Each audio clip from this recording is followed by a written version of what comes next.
Hi, my name is Alex, and I'm CEO of Jazz June, an education technology company based out of Bloomington, Minnesota. I got my start in instructional design and e-learning development about 15 years ago when I started creating video content for training, and that has morphed into a long career of starting and accelerating businesses in education technology. And I'm Eric Matus. I also work at Jazz June with Alex. I'm the COO. And I started a long time ago teaching in the English departments of a couple different colleges here in the Twin Cities.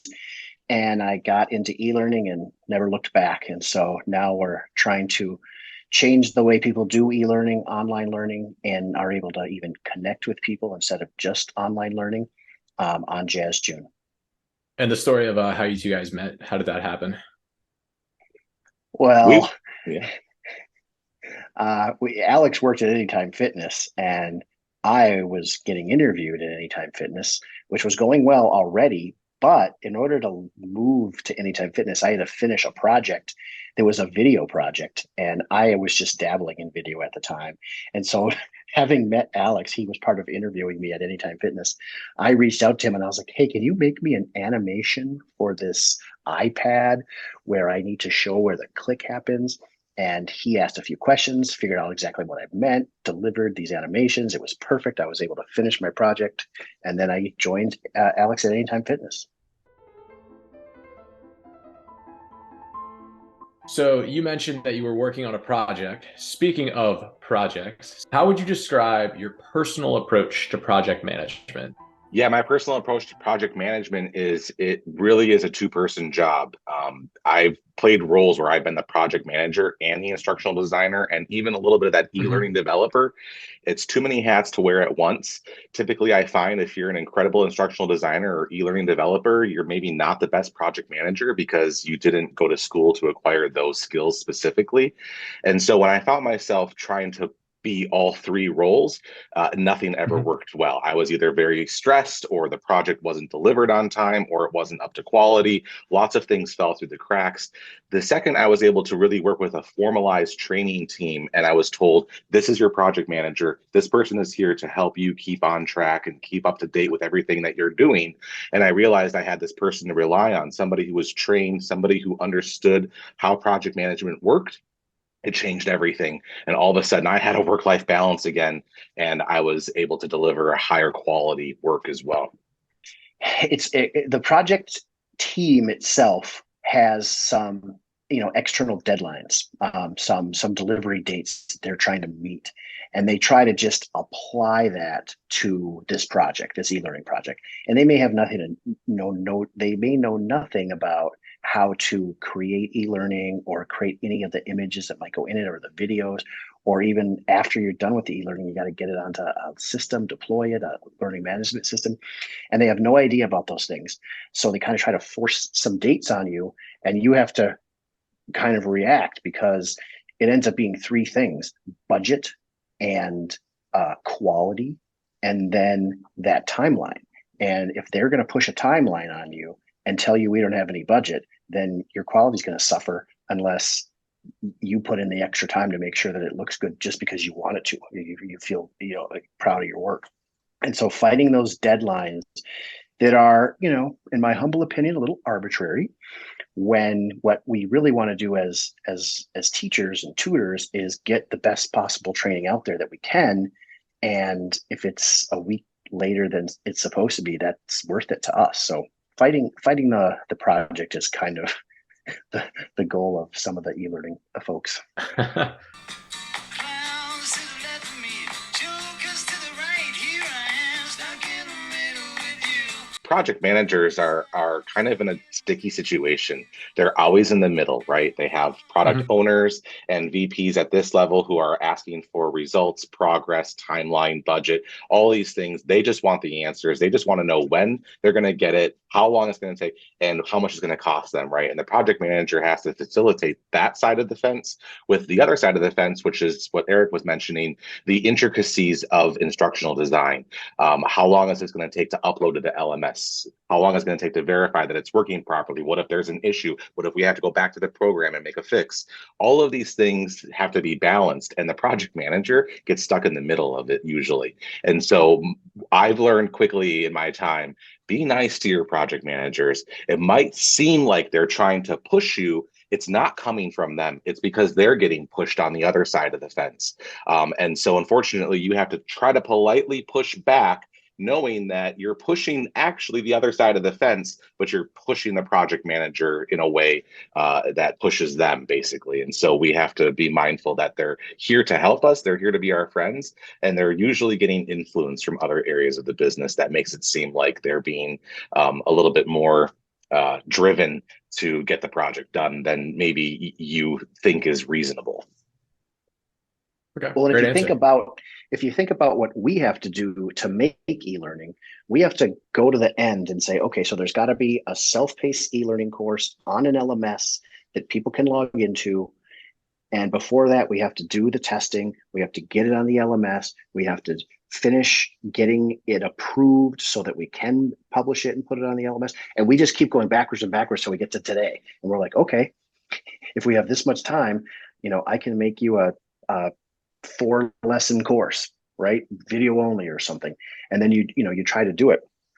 But it's true that in that span, you want to deliver as a creative type. And so you can think of that project manager as your friend, because if you need a little wiggle room, even if it's a couple days here and there, and you go and ask, sometimes, they can get their Gantt chart out, give you a couple of days, and then make the testers have to turn their stuff around quicker. So you don't actually move the deadline. You just get the project manager to get a little creative, and they're really good at it. So yeah, I agree with Alex. They're a friend.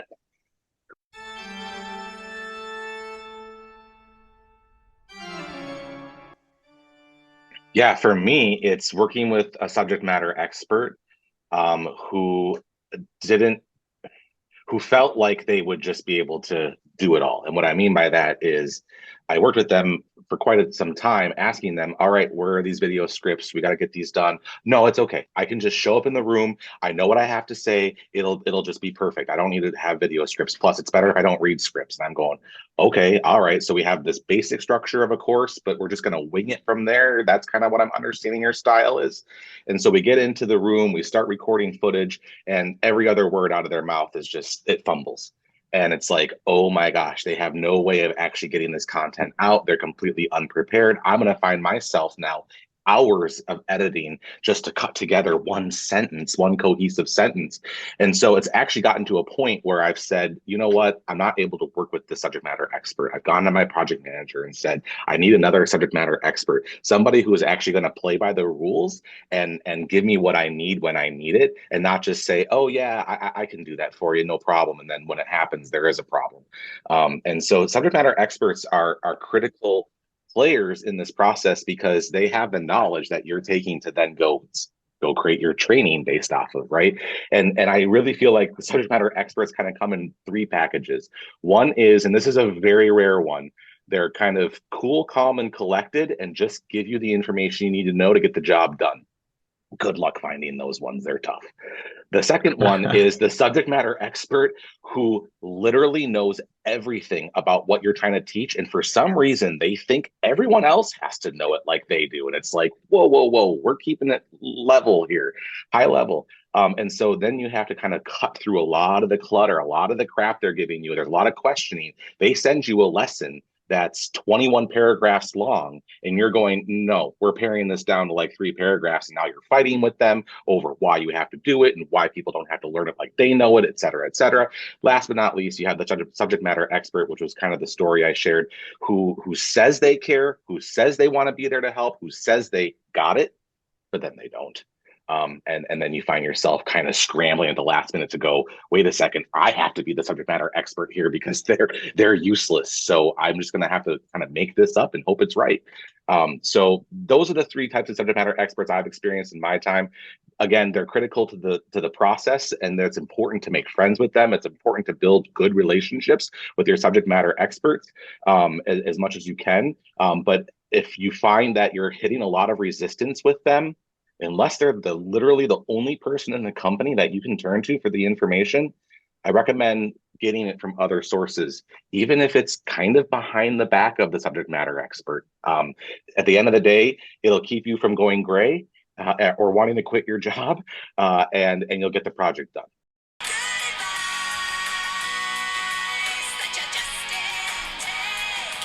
There's a sense of, your training team might have you doing 2 or 3 projects, and then you might get called in to compliance to help with creating some e-learning.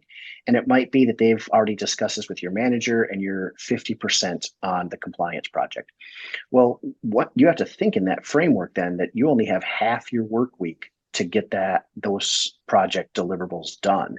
And so sometimes if you think something would normally take you a week, then the project manager asks, you have to say it takes 2 because you're only half time. And giving you that buffer is usually helpful because the creative process involves not doing stuff in order to do it with that, whole mind, body, and soul part of creating.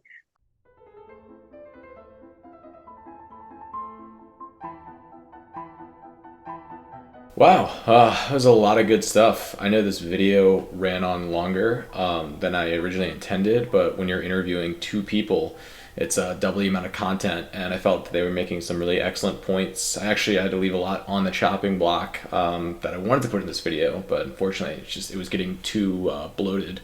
I would say the biggest takeaway would have to be when it was during the Stuck in the Middle with You section, when they were talking about the project manager just essentially, I don't want to say herding cats, but juggling all of these different people and technical skills and know-how, and just to see them more as an ally than an enemy or a nuisance. I know in the past I've certainly viewed a PM like that, but that's a big reason why I took this course, is to know what's behind the curtain and what it takes to get something like this done.